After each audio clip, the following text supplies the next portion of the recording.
Hello, good evening students. रोजगार with Poonam channel पे आप सभी का स्वागत है। कैसे हो बच्चों सब? उम्मीद है सब अच्छे होंगे, अपनी पढ़ाई अच्छे से कर रहे होंगे। अब आपका एग्जाम बिल्कुल पास में आ गया, बहुत कम दिन बच गए हैं।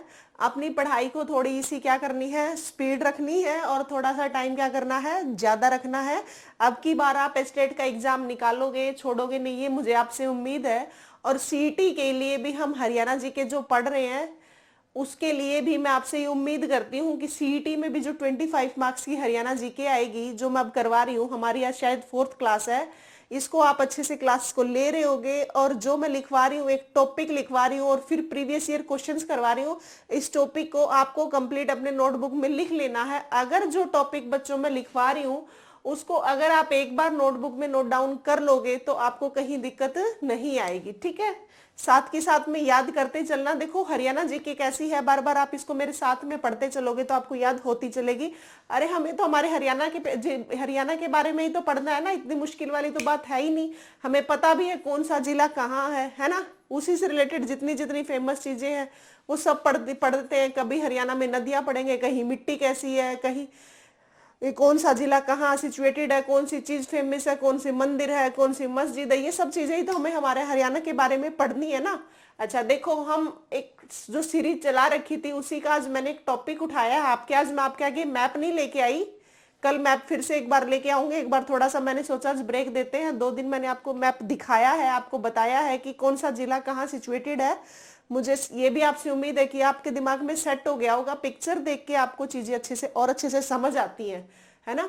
तो देखो हम कुछ टॉपिक्स पढ़ लिए थे, आज हम एक और छोटा सा टॉपिक उठाया है, प्राचीन नाम। और जो पहले थे अब बदल के हमारे जो जिले हैं या कोई जगह है उसका नया नाम क्या हो गया, आज एक ये टॉपिक पढ़ेंगे। ये कई बार क्वेश्चन आता है आपके एग्जाम में, ठीक है। प्राचीन नाम क्या था, वर्तमान नाम क्या है। इकदार फतेहाबाद का, एक सेकंड रुकना भाई, पेन सेट कर लूं मैं एक बार।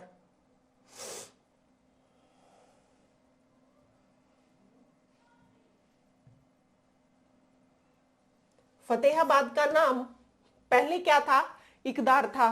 तो इसका मतलब पहले इकदार नाम था और अब क्या इसी का नाम फतेहाबाद है। ये इंपॉर्टेंट है। जो बिल्कुल डिफरेंट से होंगे, बिल्कुल डिफरेंट से नेम होंगे, उनमें थोड़ा सा और ज्यादा आपको ध्यान देना है, ठीक है। इकदार किसका नाम था, पहले इकदार था, अब क्या है फतेहाबाद। कपिल सथल, कुछ तो देखो जो हमारे अब नए नाम है ना उनसे रिलेटेड ही है, लेकिन कुछ नेम्स बिल्कुल डिफरेंट से हैं। पहले बिल्कुल डिफरेंट और अब बिल्कुल डिफरेंट, है ना। उन पे खास ध्यान रखना। और क्वेश्चन भी वहीं से आता है, पहले बिल्कुल डिफरेंट था, अब देखो सेम सेम सा होगा तो कहीं ना कहीं बच्चा रिलेट कर लेता है, समझ पाता है। लेकिन बिल्कुल डिफरेंट होगा तो वहां पे क्या बच्चा फंसता है, इसीलिए डिफरेंट वाला नेम मैक्सिमम देते हैं, ठीक है। कपिल स्थल का नाम अब है कैथल, पहले क्या नाम था कैथल का, कपिल स्थल। सफीदो, सफीदो का पहले नाम क्या था, सरप दमन था। पहले क्या नाम था, सरप दमन। सरप दमन इसलिए बोला जाता है, यहाँ पे जमदग्नि एक राजा हुआ करते थे, उनके पिता को सांप ने काट लिया था। तो जब उसके पिता को सांप ने काट लिया था तो उसने वहां के एरिया के जितने सांप थे उनको इकट्ठा करके जलाया था, इसीलिए बोला जाता है सरप दमन। मतलब सांपों का क्या किया था, दमन किया था। और अब इसका नाम है सफीदो। क्या नाम है, सफीदो। जयंतीपुर, देखो नाम से पता लग रहे हैं, जैसे जयंतीपुर जैसे हो गया, जींद हो गया, लेकिन इकदार और फतेहाबाद बिल्कुल डिफरेंट है। इकदार क्या और फतेहाबाद, ये आपको याद रखना, इकदार और फतेहाबाद, ठीक है। देखो जयंतीपुर का नाम अब है जींद, क्या है, अब है जींद। जयंती देवी थी, उसी के नाम पे जींद को, जयंतीपुर इसका नाम पड़ा था और उसी के नाम पे ये जिला बसाया गया था, ठीक है। जगह थी पहले तो, जिला तो बाद में बना था। गबन गोहाना, गबन गोहाना का अब नाम है गोहाना। क्या नाम है, अब नाम है गोहाना। पहले क्या नाम था, पहले नाम था गबन गोहाना। रोहिताश, रोहिताश राजा के नाम पे ये जगह बसाया गया था, ये शहर बसाया गया था, जिसका अब नाम है रोहतक। क्या नाम, अब नाम है रोहतक, पहले क्या नाम था, रोहिताश। महेश्त, पहले नाम था महेश्त और अब इसका नाम है महम। अब क्या नाम है, महम। तो देखो मैंने कुछ बताया, एक बार फिर से बता देती हूँ, आपको याद हो जाएंगे। इकदार, इकदार पहले था, अब नाम है फतेहाबाद। तो फतेहाबाद का पुराना नाम क्या था, इकदार। कैथल का पुराना नाम क्या था, कपिल स्थल। क्या नाम था कैथल का पुराना नाम, कपिल स्थल। सफीदो, सफीदो का पुराना नाम था सरपदमन, क्या नाम था? सरपदमन। जींद, जींद का पुराना नाम था जयंतीपुर, क्या नाम था? जयंतीपुर। गोहाना, गोहाना का पुराना नाम था गबन गोहाना। रोहतक, रोहतक का पुराना नाम था रोहिताश। महम का पुराना नाम था महेश्त, क्या नाम था? महेश्त। अब देखो, स्थानेश्वर पहले नाम था जिसका अब नाम है थानेसर, क्या नाम है? थानेसर। तो थानेसर का पुराना नाम क्या था? स्थानेश्वर। देखो इनसे तो नाम रिलेटेड है ना, जैसे सरियाणा वर्त कुरुक्षेत्र, ये बिल्कुल डिफरेंट नाम है। इस टाइप के नाम मेनली क्वेश्चन, इस टाइप के नेम्स है ना वो पूछते हैं मैक्सिमम आपके एग्जाम में, ठीक है। पिंजौर, पिंजौर का पुराना नाम क्या था? पंचमपुर। पिंजौर का पुराना नाम क्या था? पंचमपुर। कुरुक्षेत्र, कुरुक्षेत्र का नाम था सरियाणावत, क्या नाम था? सरियाणावत। ऐसे याद कर लेना। कौरव पांडवों की लड़ाई कहाँ हुई थी? कुरुक्षेत्र में। महाभारत का युद्ध कहाँ हुआ था? कुरुक्षेत्र में था, हम सभी को पता है। वो लोग वहां पे शरण लेना चाह रहे थे, ये याद रखनी है, शरण लेना चाह रहे थे, तो इसीलिए इसका नाम वैसे रियलिटी नहीं है, मैं आपको एक थोड़ी सी ट्रिक बता रही हूँ, थोड़ा सा आपको याद रहे इसलिए बात बता रही हूँ। तो कुरुक्षेत्र का पुराना नाम था शरण्यावत, शरणावत भी बोल देते हैं इसको, नावत, हाँ शरियाणावत। हासी का पुराना नाम था आशी, क्या नाम था? आशी। इसे तलवारों का किला भी बोलते थे, तो तलवारों का किला कहाँ था? ये हासी का असीरगढ़ का किला। एक 2019 में क्लर्क एग्जाम में भी आया था ये क्वेश्चन। तलवारों का किला कहाँ है? हासी में है, जिसे बोला जाता है असीरगढ़ का किला।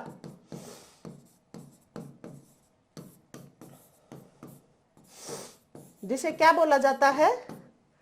असीरगढ़ का किला। तो आशी नया नाम क्या है? हासी। कानोड़, कानोड़ का नया नाम क्या है? महेंद्रगढ़।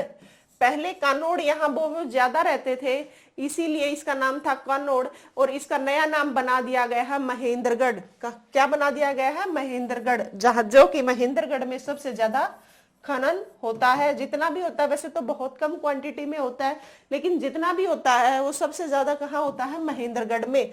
रेवतवाड़ी, रेवतवाड़ी के नाम पे इसका नाम पड़ा था रेवाड़ी।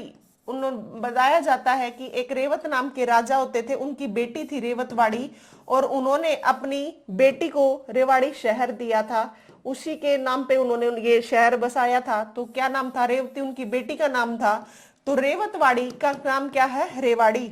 शरिस्कम, यहाँ बहुत ज्यादा वन होने की वजह से इसका नाम पड़ा था, और संतों की नगरी भी थी ये शरिस्कम। यहाँ कहते हैं सारस के पेड़ थे शायद, हाँ, उनकी वजह से इसका नाम पड़ा था शरिस्कम। और शरिस्कम का नया नाम है सिरसा, क्या नाम है? सिरसा। देखो बच्चों एक बार फिर से देखो, स्थानेश्वर का नया नाम है थानेसर, क्या नाम है? थानेसर। पंचमपुर का नाम है पिंजौर। शरण्यावत का नाम है कुरुक्षेत्र। हाशी का नाम है आसी, जिसे तलवारों का किला बोलते थे, असीरगढ़ का किला भी बोलते थे। ये क्वेश्चन आया था 2019 के क्लर्क एग्जाम में।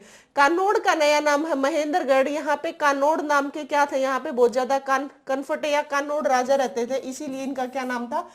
कानोड़। और फिर इसका नया नाम क्या बना दिया गया? महेंद्रगढ़। क्या बनाया गया? महेंद्रगढ़। रेवतवाड़ी का नया नाम है रेवाड़ी। शरिस्कम का नया नाम है सिरसा। 2-3 बार बोलोगे आप मेरी तरह तो आपको भी याद हो जाएगा। देखो अब श्रोणप्रस्थ ऐसे कहते हैं, यहाँ पे क्या था? श्रवण, हाँ श्रवण कुमार अपने माता पिता को लेके यहाँ रुके थे, तभी इसका नाम क्या पड़ा था? श्रोणप्रस्थ। और श्रोणप्रस्थ का नया नाम था सोनीपत। क्या नाम था? सोनीपत। अपलवा, इस टाइप के क्वेश्चन आपको जरूर याद रखने जो बिल्कुल डिफरेंट सा लगे। जैसे देखो शोणप्रस्थ में तो सोनीपत ये थोड़ा सा लग रहा है, शोणप्रस्थ नाम होगा सोनीपत का। एक सरियाणावत नाम था, किसका था? कुरुक्षेत्र का, वो भी आपको ध्यान रखना है। एक मैंने शुरू में आपको बताया था इकदार, किसका नाम था? नया नाम, इकदार का नया नाम क्या था? फतेहाबाद। इस टाइप के क्वेश्चन आपको याद रखने हैं, है ना। अपलवा, अपलवा का नया नाम क्या है? पलवल। तो पलवल का पुराना नाम क्या था? अपलवा। इस टाइप के क्वेश्चन आएंगे। एक ये भी इंपॉर्टेंट है, पृथुदक, पृथुदक का नया नाम है पेहवा। तो पेहवा का पुराना नाम क्या हुआ? पृथुदक। रानिया, रानिया है सिरसा में, गजबपुर इसका नाम था, पहले था रानिया, अब है, अब इसका नाम बदल के हो गया, पहले ये रानिया ही था, अब इसका नया नाम बन गया है गजबपुर। क्या बन गया है? गजबपुर। ये भी इंपॉर्टेंट है। कालकूट, कालकूट का नया नाम है कालका। हम सुनते भी हैं, जो हमारे कहाँ पे है कालका, पंचकुला में है। तो इसका पहले नाम क्या था? कालकूट। नया नाम क्या है? कालका। जर्राई, जर्राई का नया नाम है नारनौल। नारनौल कहाँ पे है? महेंद्रगढ़ में। महेंद्रगढ़ ही एक ऐसा जिला है जहां जिसका हेडक्वार्टर कहाँ पे है? नारनौल में है। कहाँ पे है? नारनौल में। तो जर्राई, जर्राई का नया नाम क्या है? नारनौल, जो कि है महेंद्रगढ़ में। एक ये भी इंपॉर्टेंट एग्जाम में आया था। प्रकृतनाग, प्रकृतनाग का नया नाम है नौरंगाबाद। क्या है? नौरंगाबाद। प्रकृतनाग का नया नाम क्या है? नौरंगाबाद। एक बार फिर से सुनो, याद हो जाएंगे। शोणप्रस्थ का नया नाम है सोनीपत। पलवल का पुराना नाम है अपलवा। पलवल का पुराना नाम क्या है? अपलवा। पेहवा, पेहवा का पुराना नाम है पृथुदक। गजबपुर, गजबपुर का पुराना नाम है रानिया, और रानिया कहाँ पे है? सिरसा में। कालका का पुराना नाम क्या था? कालकूट। क्या नाम था कालका का पुराना नाम? कालकूट। नारनौल का पुराना नाम था जर्राई। क्या नाम था? जर्राई। नौरंगाबाद का नया नाम है प्रकृतनाग। क्या नाम है? प्रकृतनाग।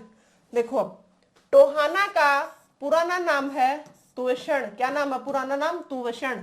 ये इंपॉर्टेंट है भाई। जैसे फतेहाबाद का इकदार आया था, ऐसे ही टोहाना का भी आ चुका है तुवैषण। लोहारू का पुराना नाम लोहारूप। क्या नाम है? लोहारूप। तो लोहारू का पुराना नाम क्या हुआ? लोहारूप। हाँ, ये भी एग्जाम में आया था, ये वाला आया था एसआई के एग्जाम में 2021 में। मुस्तफाबाद का नया नाम क्या है? मुस्तफाबाद का नया नाम है सरस्वती नगर। ये इंपॉर्टेंट है भाई, ये आपके एग्जाम में आया हुआ है। खिजराबाद का नया नाम है प्रतापनगर। खिजराबाद का नया नाम क्या है? प्रतापनगर। मुस्तफाबाद का नया नाम क्या है? सरस्वती नगर। मुस्तफाबाद का नया नाम क्या है? सरस्वती नगर। बलरामगढ़ का, ये कहाँ पे है? यमुनानगर में।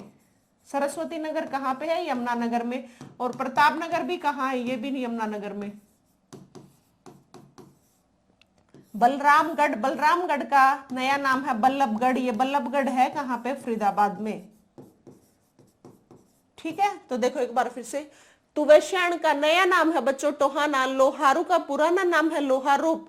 और खिजराबाद का नया नाम है प्रतापनगर। और प्रतापनगर कहाँ पे है? प्रतापनगर है यमुनानगर में। मुस्तफाबाद, मुस्तफाबाद का नया नाम है सरस्वती नगर। क्या नाम है? सरस्वती नगर। और सरस्वती नगर है हमारा कहाँ पे? यमुनानगर में। बलरामगढ़, बलरामगढ़ का नया नाम क्या है? बल्लभगढ़। और बल्लभगढ़ कहाँ पे है? फरीदाबाद में। उम्मीद है मेरे प्यारे बच्चों, नए नाम और पुराने नाम आपको याद हो गए होंगे। एक बार देख लो आप भी, फिर हम क्वेश्चंस करेंगे थोड़े से। देखो बच्चों, हरियाणा जी के ना एक ऐसा सब्जेक्ट है, पहली बात तो बहुत इजी है। अगर आप इसको पढ़ोगे ना तो इंटरेस्ट बन जाता है। इजी है, हरियाणा जी के मुश्किल सब्जेक्ट नहीं है, लेकिन बस शर्त है कि आपको बार बार उसको पढ़ना पड़ेगा। अगर आप सोचते हो कि बार बार ना पढ़ने से आपको हरियाणा जीके याद हो जाएगी, तो ये आपकी गलतफहमी है। आपको हरियाणा जीके के लिए बार बार पढ़ना पड़ेगा, प्रीवियस ईयर क्वेश्चंस निकालने पड़ेंगे। अब आपके सीईटी के एग्जाम में 25 मार्क्स की तो ओनली हरियाणा जीके है, और हरियाणा जीके काफी अच्छा मार्जिन रखती है, काफी अच्छा स्कोर बनाने में। आप है ना मैथ्स में करते हो, कैलकुलेशन बहुत होती है, टाइम लग जाता है, और आप रीजनिंग करते हो, हिंदी इंग्लिश करते हो, थोड़ा सा टाइम लगता है और गलत भी हो सकते हैं। लेकिन हरियाणा जीके को आप अच्छे से पढ़ लेते हो, एक तो टाइम नहीं लगता। 25 क्वेश्चन आप 10 से 12 मिनट में बहुत आराम से निकाल सकते हो। आपका टाइम भी बचाती है, जो वो टाइम बचता है और मैथ्स वगैरह के लिए टाइम वहां पे सेट कर सकते हो आप, वहां पे उसको एडजस्ट करके आप वहां पे टाइम बचा के वहां पे यूटिलाइज कर सकते हो। सबसे बड़ा फायदा तो ये हरियाणा जीके का। सेकंड, हरियाणा जीके का ये फायदा है, स्कोर अच्छा दिलाती है 25 में से। अगर आपने हरियाणा जीके बहुत अच्छे से पढ़ी है, 23, 22 सॉरी बच्चों, 22 या 23 मार्क्स हरियाणा जीके आपको दिला देती है। लेकिन बस शर्त है, जैसे मैं क्लासेस ले रही हूँ, डेली आपको क्लास लेते रहना है। एक टॉपिक जो पढ़ा रही हूँ डेली आपको वो भी पढ़ते चलना है, और जो प्रीवियस ईयर क्वेश्चंस की सीरीज उठा रखी है वो भी आपको पढ़ती चलनी है। जैसे ही आपका सीईटी का एग्जाम आएगा, मेरी कोशिश रहेगी तब आपके पास हरियाणा जीके की करंट अफेयर्स भी आपकी 4 से 5 नंबर की आ जाती है। जो आपकी 4 से 5 नंबर की करंट अफेयर्स आएगी, आपका एग्जाम आएगा तब वो भी करा दी जाएगी, उसमें भी कहीं प्रॉब्लम नहीं आएगी। बस साथ के साथ क्लासेस लेते रहना, क्लासेस को मत मिस करना। क्लासेस आप छोड़ते चले और वहीं से क्वेश्चन आ गया तो गड़बड़ हो सकती है। देखो स्टडी है ना, बस स्टडी 3 ही चीज मांगती है आपसे, मेरी बात सुनो ध्यान से। जितनी आपकी सक्सेस है, सफलता है, सफलता के लिए आपको पता है सभी को स्टडी करनी पड़ेगी। स्टडी हमेशा आपसे 3 चीज मांगती है। आपके लाइफ में डिसिप्लिन कैसा है, अगर आप डिसिप्लिन है, आप अगर आपने सोच लिया कि मुझे 5 बजे उठ के पढ़ना है तो मतलब पढ़ना है, फर्स्ट ऑफ ऑल डिसिप्लिन है, तो आपकी सक्सेस को कोई नहीं रोक सकता। सेकंड वन, आपको क्या है, आपके पास क्या होनी चाहिए, नॉलेज। नॉलेज भी कैसी, आप जो कंटेंट पढ़ो वो ऐसा हो कि आप एग्जाम ओरिएंटेड हो, एग्जाम से रिलेटेड हो। कहीं हम पढ़ना है, हम हरियाणा जी के, हम उठा के बैठे इकोनॉमिक्स, है ना, ऐसा नहीं करना है। जितना जो सब्जेक्ट जितना ज्यादा आता है उसी पे उसका क्या करना है, फोकस करना है। सेकंड क्या है, टाइम टेबल आपको बना के रखना है ना। टाइम टेबल अगर आपके पास बना के रखोगे तो वो टाइम टेबल से आपके पास क्या होगा, आपको पढ़ने में दिक्कत नहीं आएगी। आपको फिक्स करके रखना पड़ेगा, ये सब चीजों का आपको ध्यान रखना पड़ेगा। आपके पास नॉलेज अच्छी होनी चाहिए। आप किसी भी टॉपिक को पढ़ रहे हो तो ऐसा पढ़ो कि उससे क्वेश्चन आए तो उससे बाहर ना जाए, है ना। एक आपको अपना टाइम टेबल क्या रखना है, फिक्स रखना है। एक आपके दिमाग में जिद भी होनी बहुत जरूरी है, कॉन्फिडेंस। हमेशा ये सोच के चलना है, कभी नेगेटिविटी माइंड में लेके ही नहीं आनी है।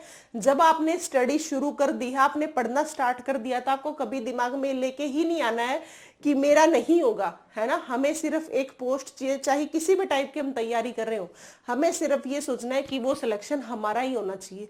ऐसे सोच के पढ़ोगे, बाहर देखो आपको नेगेटिव करने वाले लोग बहुत मिलेंगे, आपको उनको इग्नोर भी करना, उनको इग्नोर करके पढ़ते जाना है, पढ़ते जाना है। देखो टाइम तो आपको चाहिए। आप अगर सोचते हो कि मैंने पढ़ना शुरू किया और 1 साल में मेरी तैयारी हो गई और मेरे को जॉब मिल जाएगी, तो ये बच्चों आपकी गलत फहमी है। देखो स्टडी जो है ना वो कंटिन्यूटी मांगती है, आपको डेली कंटिन्यू पढ़ते चलना है बस। आपको रुकना तो है ही नहीं। कब तक, जब तक आप सफल नहीं हो जाते तब तक आपको रुकना नहीं है, ये आपको ध्यान रखना है इस बात का। मैं ये बातें क्यों बता रही हूँ, मैं ये बातें इसलिए बता रही हूँ क्योंकि मेरे खुद के साथ ऐसी बनी थी। मैं कोरोना के टाइम पढ़ना स्टार्ट किया था, जब लोग मर रहे थे, जी रहे थे, उस टाइम भी मैं पढ़ती रहती थी। मैंने कभी कोई चीज नहीं देखी, है ना। तो यही सजेस्ट मैं आपको करूंगी, आपको मेहनत करनी है, कंटिन्यूटी रखनी है। जब तक कंटिन्यूटी लाइफ में नहीं है स्टडी को लेके, आप सक्सेस नहीं हो सकते, आप सोच भी नहीं सकते, है ना। तो ये 2-3 बातों का आपको ध्यान रखना और पढ़ते जाना है। और सीईटी में तो सरकार ने सबसे अच्छा फायदा ये कर दिया, आपके 9,000 रुपए देगी जिसका सीईटी पास हो गया। और आपकी है क्या कंडीशन, ओनली 40 एंड 50 की, 100 में से 40-50 मार्क्स कोई ज्यादा थोड़े हैं, है ना। अब थोड़ा सा भी पढ़ोगे, 40 मार्क्स का तो मैं ही करा दूंगी, 25 के हरियाणा जीके और 15 नंबर का जो ये एक्स्ट्रा जीके आएगी जिसमें हिस्ट्री, इकोनॉमिक्स या साइंस का पोर्शन आएगा 15 नंबर का, वो तो 40 का तो मैं ही करा दूंगी आपको। 40 में से देखो 45 के, सॉरी 40 में से 40 नहीं आ सकते, मैं कहूँ नहीं 40 के 40 दिला दूंगी, नहीं, ये सिर्फ झूठी बात है। लेकिन 35 से 36 क्वेश्चन आप ठीक कर सकते हो, इस चीज की मैं गारंटी ले सकती हूँ। इससे ज्यादा की नहीं लेती, क्योंकि 2-3-4 क्वेश्चन बाहर से आते ही है ना। उसमें वो डिपेंड करता है आपके लक फैक्टर पे भी, हो सकता है आपके तुक्के लग भी जाए ना भी लगे। तो आपको कंटिन्यू पढ़ते चलना है, रुकना नहीं है। कोई कुछ भी बोलता रहे, पढ़ने का कोई फायदा नहीं है, ना तेरे में दिमाग नहीं है, ये नहीं है, वो नहीं, किसी की सुने बगैर सिर्फ पढ़ना है बस, अगर आपको सफल होना है तो। देखो बच्चों, हम क्वेश्चन पढ़ रहे हैं हरियाणा जीके के। एक टॉपिक आप जो मैंने आज बताया है, इसको एक बार फिर से अगर आपको समझ आए वेल एंड गुड, अगर ना आए तो एक बार और सुन लोगे तो आपको समझ आ जाएगी। देखो क्वेश्चन देखो, निम्न में से हरियाणा के किस जिले में जयंती पुरातात्विक संग्रहालय स्थित है। अभी आपको मैंने बताया था जयंती से रिलेटेड बताया था, जयंतीपुर, जयंती देवी के नाम पे जींद बसाया गया था, इसका पुराना नाम क्या था जींद का, जयंतीपुर। तो ये जयंतीपुर हो गया, जयंती देवी के नाम पे बसा, तो नाम से ही पता लग रहा है ये हरियाणा के किस जिले में जयंती पुरातात्विक संग्रहालय स्थित है, जींद में। आज आपके क्वेश्चन के माध्यम से आपके हरियाणा के जितने संग्रहालय हैं, मैं उम्मीद है सारे मैं जो करवा दूं तो आपको याद हो जाए, और आपके एग्जाम में क्वेश्चन आए तो संग्रहालय से रिलेटेड तो आपका गलत नहीं होना चाहिए, ठीक है। हरियाणा के किस जिले में जयंती पुरातात्विक संग्रहालय स्थित है, जींद में। तो जयंती पुरातात्विक संग्रहालय कहाँ हुआ, जींद में हुआ। हरियाणा का सबसे पुराना और सबसे बड़ा संग्रहालय कौन सा संग्रहालय है, देखो सबसे पुराना है झज्जर में। कहाँ है, झज्जर में, जो कि ओमानंद महाराज जी ने बनवाया था। और सबसे बड़ा हो गया, सबसे पुराना हो गया, वो कौन सा है, गुरुकुल झज्जर संग्रहालय। ये वाला संग्रहालय है कहाँ पे, नाम से ही पता लग रहा है, झज्जर में। और बनवाया किसने था, ओमानंद महाराज जी ने। तो सबसे पुराना पूछ लिया जाए, सबसे बड़ा संग्रहालय पूछ लिया जाए तो वो कहाँ हुआ? वो हुआ झज्जर के, कहाँ पे? झज्जर के ओमानंद महाराज जी के द्वारा बनाया गया है, और सबसे बड़ा है, सबसे पुराना है, क्या नाम है? गुरुकुल झज्जर संग्रहालय। देखो नेक्स्ट क्वेश्चन, आर्यभट्ट, हाँ भाई ये इंपॉर्टेंट है, ये भी एसआई 2021 के एग्जाम में आया था, एसआई फीमेल का एग्जाम था, मैंने खुद ने भी दिया था ये वाला क्वेश्चन, तब मेरे ही आया था ये एग्जाम में। आर्यभट्ट क्षेत्रीय विज्ञान केंद्र और संग्रहालय विज्ञान केंद्र कहाँ है? ये है अंबाला में। कहाँ है? अंबाला में। देखो आर्यभट्ट को सोच के हम कई बार करनाल भी सोच लेते हैं और कहीं भी सोच सकते हैं, लेकिन आर्यभट्ट क्षेत्रीय विज्ञान केंद्र और संग्रहालय विज्ञान केंद्र है ना, वैसे भी हम विज्ञान केंद्र, हम मैंने आपको पीछे क्वेश्चन में कराया था, साइंटिफिक सिटी कौन सी है? अंबाला है ना। और यहाँ पे भी लिखा हुआ है विज्ञान केंद्र, साइंटिफिक से रिलेटेड जब भी बात आती है वो कहाँ पे है? अंबाला में। और इसका नाम क्या रखा गया? आर्यभट्ट विज्ञान केंद्र। तो ये विज्ञान केंद्र कहाँ हुआ? ये हुआ अंबाला में। देखो हरियाणा में पैनोरमा एंड साइंस सेंटर का उद्घाटन किस वर्ष में हुआ था? ये पैनोरमा एंड साइंस सेंटर सबसे पहले तो हमें पता होना चाहिए, ये है बच्चों कुरुक्षेत्र में। कहाँ पे है? आपके एग्जाम में ये भी आ सकता है, पैनोरमा एंड साइंस सेंटर कहाँ पे है? तो पैनोरमा एंड साइंस सेंटर कहाँ पे है? कुरुक्षेत्र में है। तो ये कब बना था? हरियाणा में पैनोरमा एंड साइंस सेंटर का उद्घाटन कब किया गया था? ये किया गया था 2001 में। कब किया गया था? 2001 में। आपको यहाँ से दो बातें याद रखनी है, पैनोरमा साइंस सेंटर कहाँ पे? कुरुक्षेत्र में। इसको कब बनाया गया था? इसको उद्घाटन कब हुआ था? इसका उद्घाटन हुआ था बच्चों 2001 में। अब देखो नेक्स्ट, कुरुक्षेत्र विश्वविद्यालय में हस्तलेख संग्रहालय की स्थापना में सबसे अधिक योगदान किस विद्वान का था? देखो कुरुक्षेत्र विश्वविद्यालय में हस्तलेख संग्रहालय, इसका मतलब वहां पे क्या है? हस्तलेख, वहां पे एक धरोहर भी है, धरोहर संग्रहालय भी है, आगे आएगा शायद क्वेश्चन, ये भी पूछा हुआ क्वेश्चन है।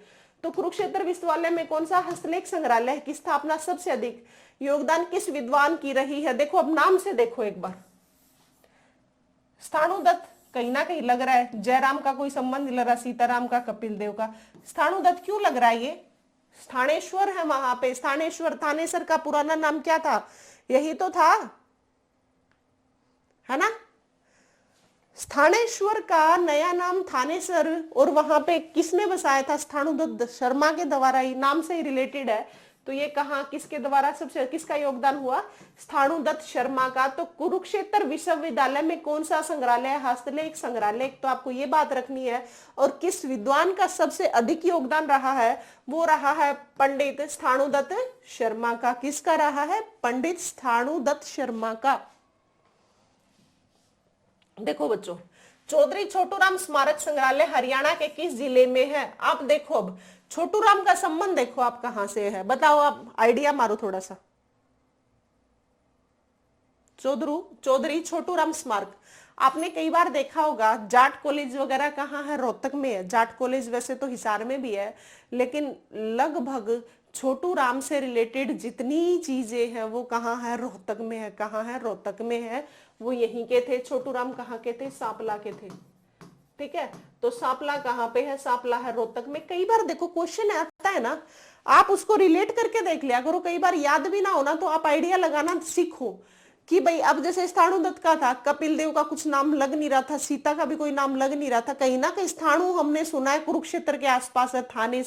थानेसर को हो सकता है स्थाणुदत्त। तो ऐसे आपको माइंड पे थोड़ा जोर देना है कि थोड़ा सा आइडिया भी लगाना सीखना है आपको कि किस हिसाब से इसका आंसर कौन सा हो सकता है, कौन सा नहीं। हाँ एक और बात सुनो बच्चों, देखो जब आपके पास कोई क्वेश्चन आ गया, इस बात को समझो, आपके पास कोई क्वेश्चन आ गया, आप उसमें सबसे पहले एलिमिनेशन मेथड लगाना सीखो।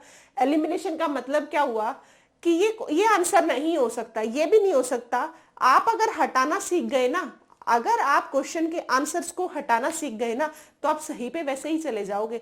अब देखो लास्ट क्वेश्चन में हम देख रहे थे, सीता का कोई कनेक्शन हमें नहीं लग रहा था, कपिल देव का भी कोई कनेक्शन नहीं लग रहा था, कुरुक्षेत्र से हमें यह पता है थानेसर का संबंध है, थानेश्वर भी हमने पढ़ा है, तो कहीं ना कहीं रिलेट किससे करता है? स्थाणुदत्त से। तो ऐसे अगर आपको एलिमिनेशन आता है कि ये भी नहीं हो सकता, ये भी नहीं हो सकता, तो आप सही आंसर कौन सा है, करेक्ट आंसर कौन सा, उस पर वैसे ही पहुंच जाओगे। तो आपको ये एलिमिनेशन मेथड भी धीरे धीरे सीखना है। ठीक है, वैसे मैं बताती भी चलूंगी। तो हमेशा आपको गलत को सबसे पहले कट करना, जब आप गलत को कट करते चलोगे सही तो एक वैसे ही बच जाएगा ना।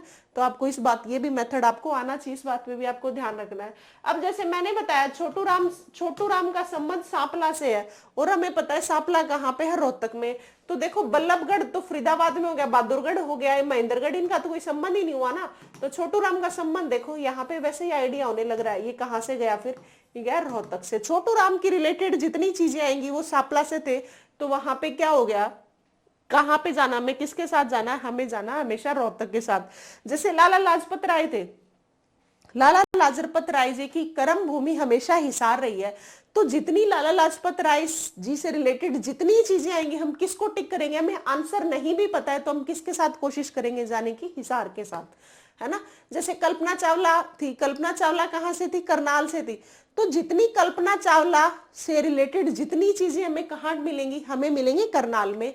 छोड़ के एक कुरुक्षेत्र में कल्पना चावला का एक तारामंडल है, वो है कुरुक्षेत्र में। अदरवाइज उसको छोड़ के जितनी कल्पना चावला से रिलेटेड जितनी चीजें हैं वो कहाँ हम टिक करते हैं, हम कहाँ करते हैं, करनाल के साथ, क्योंकि कल्पना चावला कहाँ की थी, करनाल की थी। तो ऐसे कुछ रिलेटेड हमें कौन सा हो सकता है कौन सा नहीं हो सकता, ये भी आपको आना चाहिए। थोड़ा सा आप धीरे धीरे सीख जाओगे, कोई बात नहीं। छोटू राम स्मारक कहाँ हुआ, यह है रोहतक में।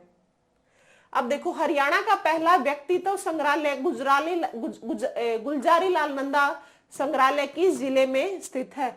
गुलजारी लाल नंदा की जब भी बात आएगी, इनका हमेशा संबंध कुरुक्षेत्र से है। किससे है, कुरुक्षेत्र से है। हरियाणा का पहला व्यक्तित्व संग्रहालय क्यों बोलते हैं, क्योंकि ये गुलजारी लाल नंदा जो थे इनके द्वारा बनाया गया था, इसलिए व्यक्तित्व संग्रहालय है। और ये गुलजारी लाल नंदा का संबंध था कुरुक्षेत्र से। तो फिर किस जिले में स्थित हुआ, ये हुआ कुरुक्षेत्र में। कहाँ हुआ, कुरुक्षेत्र में। नेक्स्ट क्वेश्चन देखो, श्री कृष्ण संग्रहालय सदाचार स्थल पर स्थापित संग्रहालय किसे समर्पित है। देखो क्वेश्चन को पढ़ के देखो, आप आइडिया वैसे ही लगा दोगे। श्री कृष्ण संग्रहालय में सदाचार स्थल पर स्थापित संग्रहालय किसे समर्पित है। अभी मैंने बताया था आपको, गुलजारी लाल नंदा का संबंध है कुरुक्षेत्र से, और श्री कृष्ण अर्जुन भी भगवत गीता का उपदेश जो दिया, इसमें गीता का उपदेश जो श्री कृष्ण ने अर्जुन को दिया था वो कहाँ दिया था, कुरुक्षेत्र थे। श्री कृष्ण से रिलेटेड जितने क्वेश्चंस आते हैं वो कहाँ टिक करते हैं हम, कुरुक्षेत्र से। और अभी गुलजारी लाल नंदा की बात कर रहे थे व्यक्तित्व संग्रहालय, तो ये भी कहाँ पे गया, श्री कृष्ण संग्रहालय में गुलजारी लाल नंदा। अपने आप आइडिया लगने लग रहा था यहाँ पे, ऐसे आपको आइडियाज लगाने आने चाहिए। श्री कृष्ण संग्रहालय की स्थापना कब हुई, ये भी भाई आपको याद रखना है, 1987 में हुई थी। अब देखो श्री कृष्ण से रिलेटेड ना पता हो तो भी आप टिक लगा पाओगे, है ना। कहां से संबंध बताओगे, कुरुक्षेत्र से। और ये श्री कृष्ण संग्रहालय कब बना था, 1987 में। कब बना था, 1987 में। अब देखो गुरुकुल झज्जर में हरियाणा प्रांतीय पुरातत्व संग्रहालय की स्थापना किस वर्ष की गई थी। गुरुकुल झज्जर में जो मैंने बताया था ओमानंद महाराज जी ने बनाया था, सबसे पहला भी था और सबसे बड़ा भी था। ये कब बना था, इसको आपको याद रखना है। संग्रहालय की स्थापना कब हुई थी इनकी, ओमानंद महाराज जी ने कब की थी, 1959 में। कब की थी, 1959 में। गुरुकुल झज्जर, हाँ यही है। गुरुकुल झज्जर में हरियाणा प्रांतीय पुरातात्विक संग्रहालय की स्थापना किसने की थी, किसने वर्ष की गई थी, मतलब किसने की थी, वर्ष नहीं आएगी, किसने की थी। तो ये की थी स्वामी ओमानंद महाराज। कुंभाराम, रामानंद, परमानंद ये सब नहीं है, आपको ये याद रखना है, ये नाम ओमानंद महाराज जी। पुरातात्विक संग्रहालय थानेसर में स्थित है, ठीक है। ये देखो, हाँ संग्रहालय, अगर आप कभी गए भी हो थानेसर के शेख चिल्ली मकबरे में, जो शेख चिल्ली का मकबरा है उसके साइड में एक थानेसर संग्रहालय बना हुआ है, ये उसी की बात कर रहे हैं। अगर आपने शेख चिल्ली का मकबरा देखा हुआ तो वैसे ही याद हो जाएगा, क्योंकि इसमें क्राइम करने वाली वहां पे है वो, ठीक है। तो पुरातात्विक संग्रहालय जो थानेसर में स्थित है, ये कहाँ हुआ, शेख चिल्ली के मकबरे में। शेख चिल्ली के मकबरे में जो साइड में बना हुआ है ना, ये पुरातात्विक संग्रहालय ही बना हुआ है वहां पे। तो थानेसर का ये कहाँ पे, शेख चिल्ली का मकबरा। और शेख चिल्ली का मकबरा थानेसर में स्थित है, और थानेसर हमारा कहाँ पे है, कुरुक्षेत्र में है। शेख सलीम के मकबरे के प्रांगण में क्या कर दिया, अच्छा भाई ये गलत टाइप हो रखा है, देखना थोड़ा सा। कुरुक्षेत्र विश्वविद्यालय के प्रांगण में धरोहर संग्रहालय की स्थापना किस वर्ष की गई थी। मैं आपको थोड़ी देर पहले बता रही थी कि कुरुक्षेत्र विशाल में एंट्री करते हो गेट के इस साइड एक धरोहर संग्रहालय है, उसी के बारे में पूछी गई। धरोहर संग्रहालय की स्थापना किस वर्ष की गई थी? आपको एक कुछ डेट्स हैं, ये आपको याद रखनी है, ये पहले एग्जाम में आई हुई है, ठीक है। तो ये की गई थी वर्ष 2006 में। साफ सी बात ये है, धरोहर जो संग्रहालय वो कब बना था? वो बना था 2006 में। कब बना था बच्चों? 2006 में। और ये धरोहर संग्रहालय है कहाँ पे? कुरुक्षेत्र में। कुरुक्षेत्र की यूनिवर्सिटी में जब एंटर करते हैं ना, जब एंटर करते हैं तो लेफ्ट साइड यही है धरोहर संग्रहालय, वर्ष 2006 में। पानीपत संग्रहालय की स्थापना किस वर्ष की गई थी? ये बताओ, ये इंपॉर्टेंट है। पानीपत संग्रहालय नाम से पता चल रहा है कहां पे है? पानीपत में। और पानीपत संग्रहालय की स्थापना किस वर्ष की गई थी? ये आपको बताना है।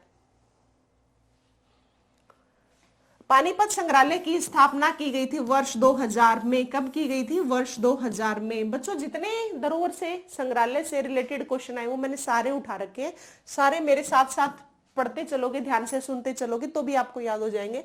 पानीपत संग्रहालय की स्थापना कब हुई थी? वर्ष 2000 में। देखो, गुरु तेग बहादुर स्मारक संग्रहालय हरियाणा के किस जिले में स्थित है?